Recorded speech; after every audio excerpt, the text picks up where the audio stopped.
Do any of you guys use the GPS when you go on trips to get directions from the GPS? A lot of you guys do. Do you ever have problems with it? Did it ever give you the wrong directions? Yeah, we've had problems. I remember one time coming up from Virginia. We were taking Annalise to school, and we were driving back, and we were up in the mountains of Pennsylvania. And somehow we lost contact with the GPS, and we're driving through the state park. It's the middle of winter, snow all over the place, and we're just driving down a little dirt road, almost looked like haunted houses or something. It was really kind of a scary experience. But finally we did pick it up when we got home. But the people do have problems with it at times. Do you realize what's going on in Australia right now? Australia's having problems with their GPS system. Australia is a continent, but it's kind of an island. It's an island continent. And it drifts north 3 inches every year. So for the last 20 years, it's drifted 5 feet off course. And so when people are driving around listening to their GPS, the GPS will tell them to drive into a wall, or they'll drive on the sidewalk or something like that. And these GPS coordinates are all based upon longitudinal and latitudinal lines, and somehow they're going to have to, the scientists are going to somehow have to recalibrate the GPS so that people aren't getting all confused. You know, we have a GPS in our heart, don't we? What's this guy talking about? GPS. Well, we all got a GPS in our heart, and sometimes it's a GPS of love, and sometimes we have to recalibrate that GPS of love. We're in the book of Song of Solomon. If you got your Bibles, open up to Song of Solomon. I'd like to explain what I mean by that. Song of Solomon, chapter 5.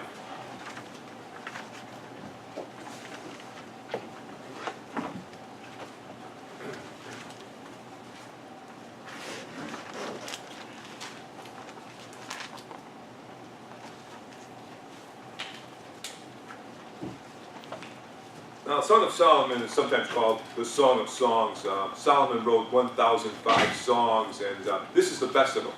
So they call it the Song of Songs. It's really what it is. It's not really much of a story as much as it is a series of snapshots. Chapter 1, we were introduced to the woman we call the Shulamite. She's got a very low self-esteem. Her brothers have abused her. She's dark-skinned. She's put down by people. And she meets her lover, whom we call Solomon. He builds her up, to the point where in the second chapter she says, I'm the rose of Sharon, the lily of the valley. She suddenly got a positive attitude about herself because of her lover. Chapter 3, we were introduced to this idea of she's struggling with giving up her virginity, struggling with, is this the right man I'm going to marry? This is a lifetime commitment, so she struggles with it. And finally, at the very end, we come up with this snapshot where Solomon approaches her with a carriage and takes her off, indicating that there's a marriage. And so in chapter 4, we were looking at the marriage, the night of their marriage, where they consummated their marriage. They went into this long, extended metaphor about the consummation of their marriage. And we ended in chapter 5, verse 1. So, we ended there in chapter 5, verse 1, and it seems to me that's a good place to end the book. If I was writing this book, I'd end it right there and say, they lived happily ever after. Or maybe I would add another chapter onto it and say, well, we had some children along the way. My son discovered the cure for cancer. My daughter became a rocket scientist. But it doesn't end like that. Solomon takes us off in another direction. Let's take a look at what he has to say in chapter 5, verse 2. Chapter 5, verse 2. I slept, but my heart was awake. Listen, my lover is knocking. Open to me, my sister, my darling, my dove, my flawless one. My head is drenched with dew, my hair with the dampness of the night. I have taken off my robe. Must I put it on again? I have washed my feet. Must I soil them again? My lover thrust his hand through the latch opening, and my heart began to pound for him. I rose to open for my lover, and my hands dripped with myrrh. My fingers were flowing myrrh on the handles of the lock. I opened for my lover, but my lover had left. He had gone. My heart sank at his departure. I looked for him, but did not find him. I called him, but he did not answer. The watchmen found me as they made their rounds in the city. They beat me. They bruised me. They took away my cloak, those watchmen of the walls. Father, we thank you so much for your grace and your love, Lord. And Father, as we approach this chapter, Lord, may we better understand your ideal of what marriage is all about, Lord, and how we are to respect and love our mates. Father, we thank you for that. In Jesus' precious name, amen. When I was a little boy, and I think I've told this story before, that my mother always told me, Jimmy, don't you ever take me for granted. Think about it. She washes my clothes, she buys my clothes, she makes my meals, and she buys the food. She does everything, cleans the room, does everything. But don't you dare ever take me for granted. Jimmy, don't you take anything for granted. Don't you ever take anything for granted. We live in a world where people just take things for granted. We got a government that's paying for all our healthcare needs. We got a government that's going to pay for all our college education. We got a government that's going to pay for any infrastructure broken down in the entire world. We got a government that's going to pay for that. We get this government that takes care of everything. We just take it for granted. In the end of September, we're going to be ending the fiscal year, and we're going to be $19.3 trillion in debt. We take it all for granted. The question is, who's going to pay for it? Who's paying all the taxes? Who's going to eventually pay for this? We all become indifferent. We take things for granted in life, and we become indifferent. That's what's going on in this chapter. There's a woman in this chapter. She's taking things for granted. And we don't know why she's taking things for granted, and we can only speculate. She's the wife of the prince. She's given everything she needs. Any kind of clothing she wants, the best of the best of the best. She's got any kind of food. She's got everything she wants. And she begins to take things for granted. She even takes her husband for granted.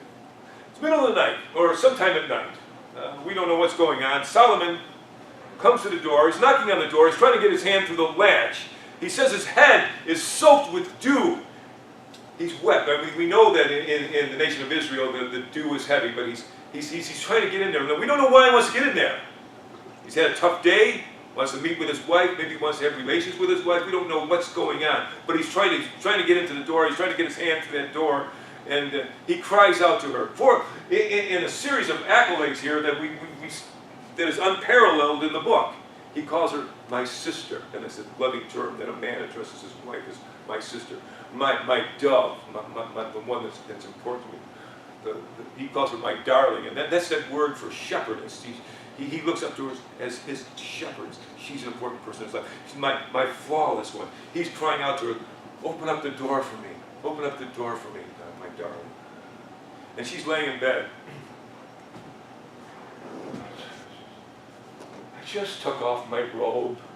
Now I got to get out of bed, and I got to put the robe back on, and I got to walk all the way across the door, all the way across the floor to the door.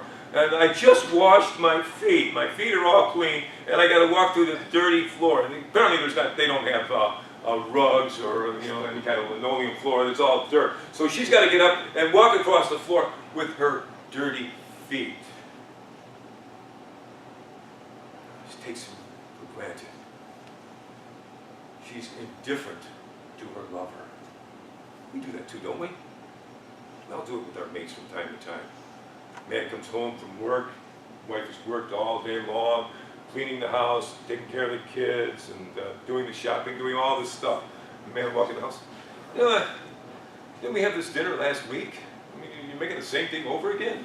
I saw some dirt on the dining room on the table.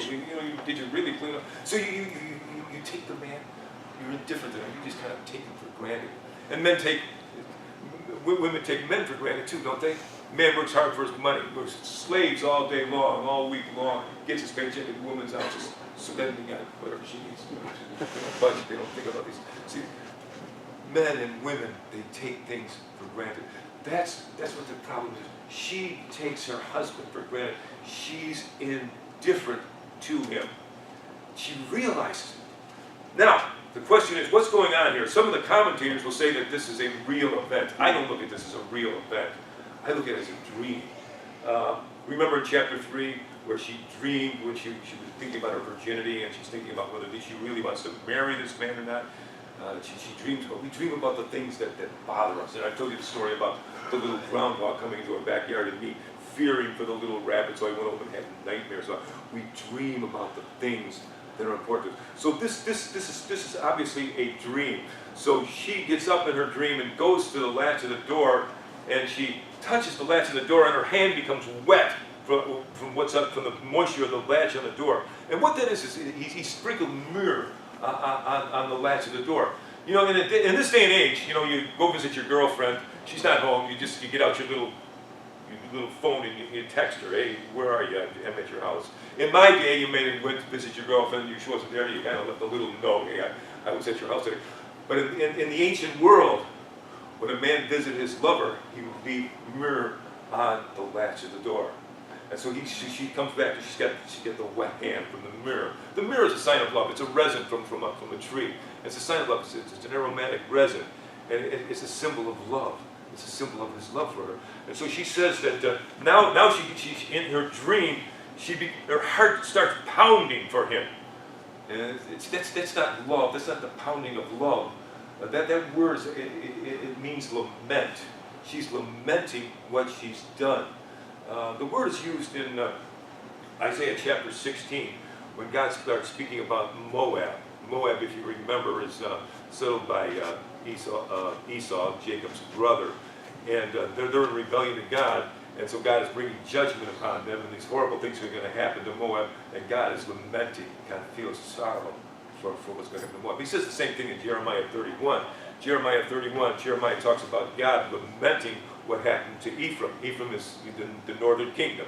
The northern kingdom is dispensed with all the priests of Yahweh, and they bring in their own occultic priests and the priests from all these other nations. And God has brought judgment upon Ephraim, and in the form of the Syrians coming in and taking them into captivity, and God laments. That's what's going on here. She laments what's going on. So in the dream, she continues in the dream, and she has this dream about the watchman in the city. If you remember back in chapter 3, she has that thing, she's dreaming about, about whether she should give her heart totally to this man. And she goes out to the city, and she sees the watchman, and the watchman helped her find her man. Here it's quite a different story. She goes out, and the watchman beat her and take her cloak away from her. And again, we see this reoccurring theme about Joseph and the loss of his coat. I remember how the brothers had taken his coat and beat him. And here, they beat her and take her cloak. Now, there's two different words going on here for cloak. One is the word for tunic, and the other word is one for robe. But the way I infer it, and what I get out of this passage, is that she's feeling guilt about about the way she's treated her husband, and the fact that she doesn't want to put on her robe and go to the door to meet him. So in her dream, she's being punished. They're taking her robe away from her. And I don't want to get real Freudian about this, but I think the reason they're beating her is because of her guilt. She's being punished. She feels in her heart that she really feels to be punished for what she's done. So they're beating her for what she's done. She's coming to the realization that she's been indifferent to her man. She's taken him for granted, and she's indifferent to him. So the question becomes, what's she going to do about it? Pick it up in verse 8. O daughters of Jerusalem, I charge you, if you find my lover, what will you tell them? Tell them that I'm faint with love. And the friends respond, how is your beloved better than others, most beloved of women? How is your beloved better than others, that you charge us so? Book of Proverbs talks about iron sharpening iron. We need each other. We come into the worship hall, and we sing some songs, we listen to the message, and we pray. Just one truth in that. We need iron sharpening iron. We need to be exhorting one another, encouraging one another, challenging one another, and even admonishing one another from time to time, so that we grow. And we need people to do that. We're not in this world alone. We need people. She looks to her friends, which are the daughters of Jerusalem.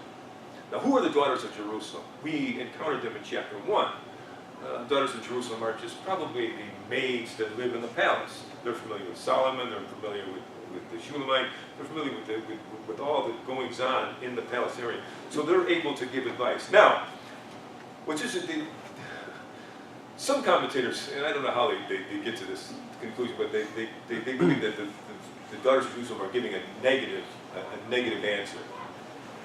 You know, honey, really a lot better without this guy. This guy really isn't much of a man at all, and who is this guy anyway? You can do better than that. Now that's one way of taking it, but I take it a very positive view. They're not discouraging her. What they're doing is they're trying to encourage her, trying to help her, and they help her by asking a question. They don't give a long dissertation on what she's done wrong, or condemn, or criticize, or malign her. They ask her a question, and that question takes her mind off of the problem and puts it on the solution.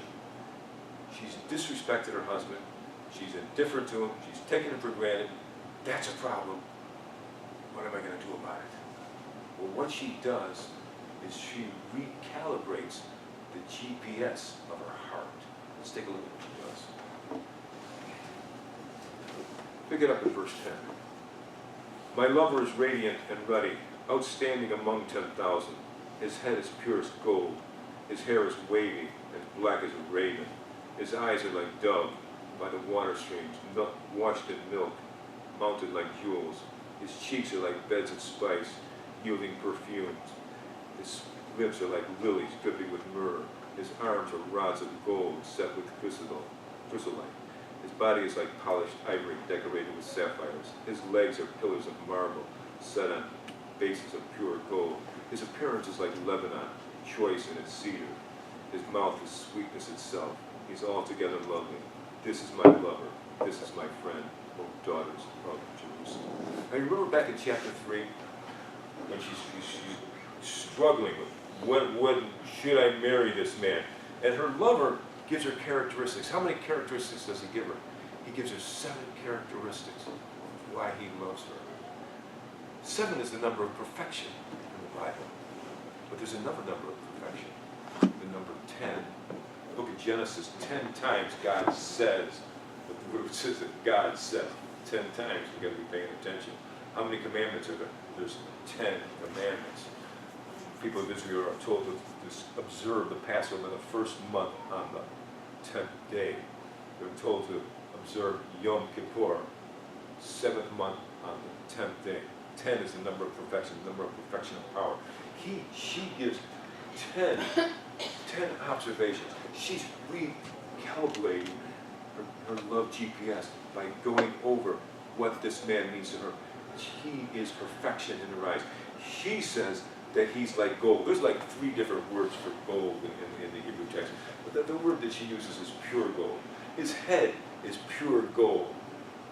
We know Solomon was the wisest man of his time, wisest man of that time. So he might be referring to that. He's kind, he's honest. It might be referring to that. Or it might be referring to his beauty. He's the most beautiful man. But at any rate, his head is like gold. His eyes, she next goes on to his hair. She says his hair is black and wavy. That's what every woman should think of her husband, as being beautiful, as being handsome. And there's nothing wrong with a woman finding her husband very, very attractive. And she's finding him to be very attractive. She says that his eyes are like doves. Where have we heard that before? Back in chapter 3, when he described her eyes as being like the pure, sincere. And she says that they're washed in milk, so that the white offset the darkness of the pupils. His eyes are like doves. She says that his cheeks have a fragrance to them. Cologne. A man, if he's wise, wants to smell nice for his wife, and to cologne or aftershave or something. So that's probably the idea. She says that his lips are like lilies, dripping with myrrh. Myrrh is the resin. It has resin that has a good smell to it. It's the resin of love. It's what you pour it on the latch, and it's the drip of love. It just drips of love for her. And then she describes his body. She says his arms are like coils of gold. And again, the arm to me is a symbolic of our work. He's a hard-working man who gives his best, does his best, and does it honest days living. And then she describes his body as It's ivory. And I remember as a boy reading Health and Strength magazine and all these bodybuilding magazines. They always would allude to the great athletes in the ancient Olympics. They would have these statues of these men, and they was just absolutely, they were Adonises. And I remember you look at some of these, there's broken limbs and things like that, but they're just absolutely not. And I always thought they're embellished, because we'll never really know, because I've never lived in that time. But they are embellished. But in her eyes, in her mind, this man is an Adonis. And she says that his legs are like marble. Again, those statues are made out of marble, and they're somewhat beat up. But again, it's this idea, this is a beautiful looking man with a beautiful looking body. She likens him to be the trees of Lebanon. He's tall. And she says that sweetness comes out of his lips. Sweetness comes out of his lips. Nothing unkind, nothing untoward. Never puts down, makes fun of, or says anything negative about his lady. Never anything negative about her man comes out of her mouth. She's recalibrating her love GPS. It causes her to rethink everything and to really reappreciate what he's done for her. Many years ago, my wife and I, when we were in school, we took a course in Christian Home from Howard Hendricks. If you ever heard of Howard Hendricks, to me he was the greatest expositor of the scriptures that I've ever encountered in my entire life. But we took a course from him in Christian Home, and his wife was Jean. And one day in class he said that my wife Jean and I have made a vow for the rest of our life we will never make a joke about our marriage. And if you knew Hendricks was the funniest guy. That's why he was such a great speaker. That's why he was such a great communicator. He had great humor. And everybody loved this man. We always used to call him Prof. Just like thousands of professors. But when you said the word Prof, you were talking about Howard Hendricks. And that man really influenced our life. And I remember coming home that night, looking at Ellen, and Ellen looking at me, almost at the same time saying, did you hear what Prof said today about our marriage? We'll never make a joke about our marriage. That marriage is sacred. I will never put down my wife. I will never make fun of her. I will never say anything that would even lead people to believe there's anything wrong with that marriage. We love each other dearly. We'll always show it. That's what we get from this thing. We're always going to struggle with those issues. There's always going to be these times when you just live with somebody. You kind of take them for granted, and at times you're going to be indifferent with them. And when those times come, that's the time to recalibrate your GPS of love. You sit down and you go through in your mind, what is it about this man that I love so much? What is it about this woman that I love so much? Even if it helps, write it down. Write those characteristics down. Because your marriage is sacred. It's given to you by God. It should never, ever be taken lightly. Don't make fun of your marriage. Don't make fun of your partner. Always treat him or her with respect and love. It's almost as if you're making fun of God when you're making fun of your own marriage partner. Father, we thank you so much for Solomon and his great wisdom, Lord. And, Father, we just appreciate our mates, Lord. Lord, we've all done it. We've all, at one time or another, Lord, every single one of us have taken our mates for granted, Lord. And Father, may we recalibrate our heart's GPS, Lord. Just sit down and think about why you gave that woman, why you gave that man to us, Lord. That we can fully appreciate them, Lord. Help us fight the battle of indifference toward our mates, Lord. We pray in the precious name of the Savior.